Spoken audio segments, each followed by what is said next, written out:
Hello বন্ধুরা, কি বলো তো, আজকে গুড মর্নিং বলবো না, আজকে গুড মর্নিংয়ের টাইম পার হয়ে গেছে। এখন 11টার বেশি বাজে, 11:30 বাজে।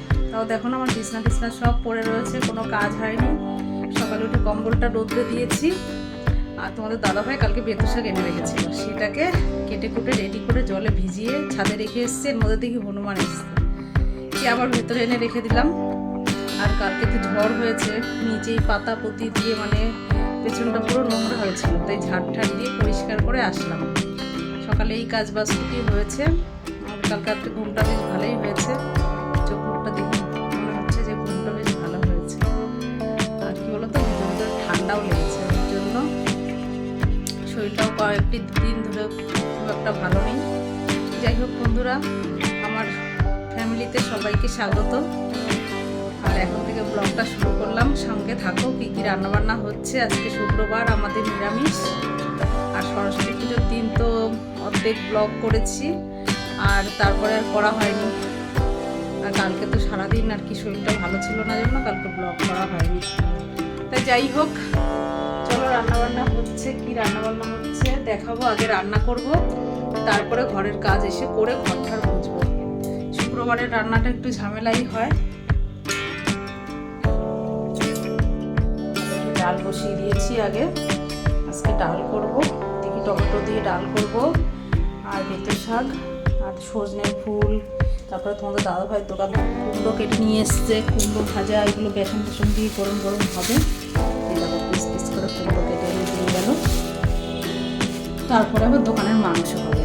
মাংসটা পরে করবো, আগে বাড়ির রান্নাটা সেরে তারপরে মাংসটা করবো, যেহেতু আজকে নিরামিষ হলো। আর এই যে দোকানের মাংসটা হচ্ছে, এখনো হয়নি। দোকানের মাংসটা হলে গ্যাসটা পরিষ্কার করব, আর এতক্ষণ ঘরটা গুছিয়ে আসি। তারপরে তো গরম গরম ভাজা ভেজে দিতে হবে, খাবে। সব কেটে কুটে মাখিয়ে সব রেডি করে রেখেছি। আর হচ্ছে বাইরে কি বলো তো, গরম পড়ে গেছে। রোদ্রে কাজ করলে না ভীষণ গরম লাগছে। তা দেখো, আমি সব মাখিয়ে রেডি করে রেখেছি।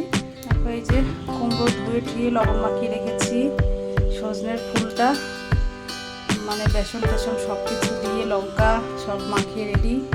আর বেতো শাক হয়ে গেছে। তারপরে ধনেপাতা দিয়ে ডাল করেছি, ইয়ে দিয়ে টমেটো দিয়ে। আর এই যে কুমড়ো ভাজবো, ওই ব্যাটারটা করে রেখেছি। কেননা কুমড়ো বেশি ভাজবো না, রেখে দেবো, কারণ এত ভেজে খাবে কে।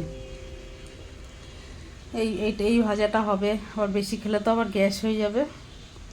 তা যাই হোক, বিছনাটা এখনো অনেক কাজ বাকি আছে। জলের বোতল টোতল কিচ্ছু ভরা হয়নি। আজকে এত দেরি হয়ে গেল, বুঝতেই পারলাম না। তা যাই হোক, যদি তোমাদের দাদাভাই চলে আসে, ভাজাটা ভেজে দিয়ে তারপরে চান করব। গ্যাসটা পরিষ্কার করে নেবো তার আগে, কেননা ও তো আবার খেয়ে যাবে দোকানে।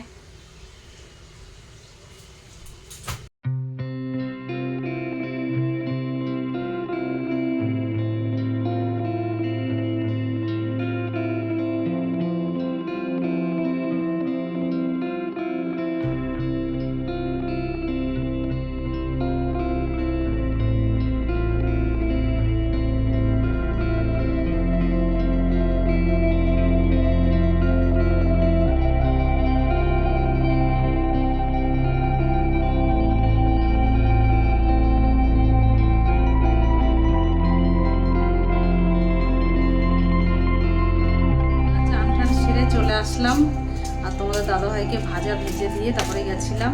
যে আমার মেয়েও চলে এসছে, এসে চান করলো। ও আসার আগে আমি চান টান করে নিয়েছি। এখন ভাজা ভেজে মেয়ে আর আমি দুজন মিলে খাবো।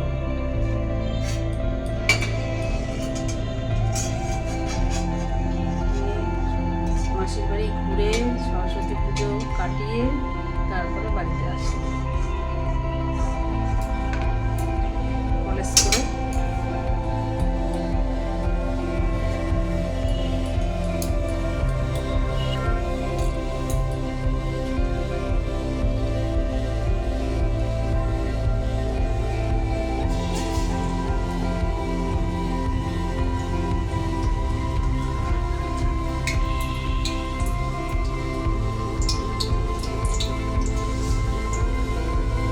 প্লেটটা একটু দিস তো।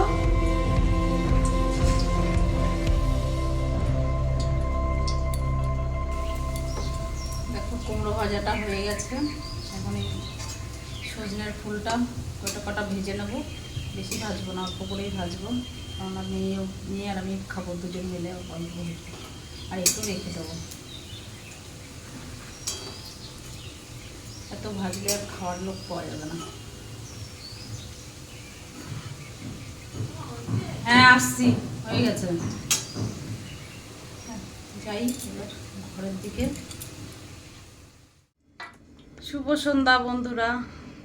দেখো সেই দুপুরবেলা খাওয়া দাওয়া করে তারপরে তো একটুও তো রেস্ট পেলাম না, মানে ঘুম টুম তো হয়নি, মাথার যন্ত্রণা করছে, তাই 1 কাপ চা বানিয়ে নিয়ে চলে এসেছি।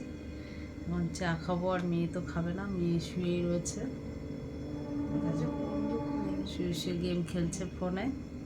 তারপরে দুপুরবেলা খাওয়া দাওয়া করলাম, করে তারপর রাত্রের জন্য একটু তরকারি রান্না করে রেখেছি, আলুর তরকারি করে রেখেছি, আজকে নিরামিষ।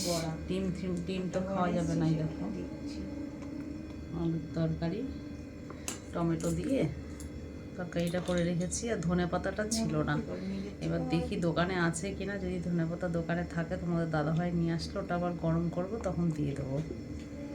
তো ভাবলাম যে একবারে তরকারিটা করে কড়াইগুলো নামিয়ে দিয়ে আসি, মিনু পিসি মেজে দিয়ে যাবে, আর রাত্রে রান্না করলে তো এগুলো আবার আমার মাজতে হবে। আর আটাও মেখে রেখেছি, রাত্রে রুটি বানাবো, আর কোনো এখন কাজ টাজ নেই, এখন চা খাবো, খেয়ে একটু নিচের দিক দিয়ে ঘুরে আসবো, একটু কী কাজ। আর যাই হোক, চাটা খেয়ে নিই, তাহলে মাথাটা একটু ছাড়বে। বন্ধুরা রাত্রের খাওয়া দাওয়া তো হলো, রুটি আলুর তরকারি এইসব তো রাত্রে হলো। আজকে নিরামিষ খাওয়া দাওয়া, মিষ্টি এনেছিল, টেবিল পরিষ্কার, খাওয়া দাওয়া কমপ্লিট। আর মেয়ে, তোমাদের দাদাভাই সবাই শুয়ে পড়েছে, মেয়ের মুখটা দেখা যাচ্ছে না, ওই যে।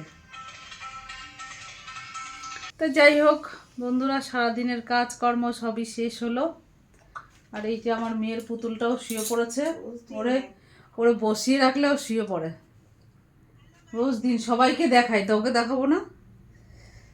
তা যাই হোক, আজকে ব্লগটা এখানেই শেষ করি। ভালো লাগলে অবশ্যই like comment share and subscribe. সব বন্ধুরা ভালো থেকো, সুস্থ থেকো, আবার দেখা হচ্ছে কাল সকাল থেকে নতুন একটা ব্লগের সঙ্গে। Good night.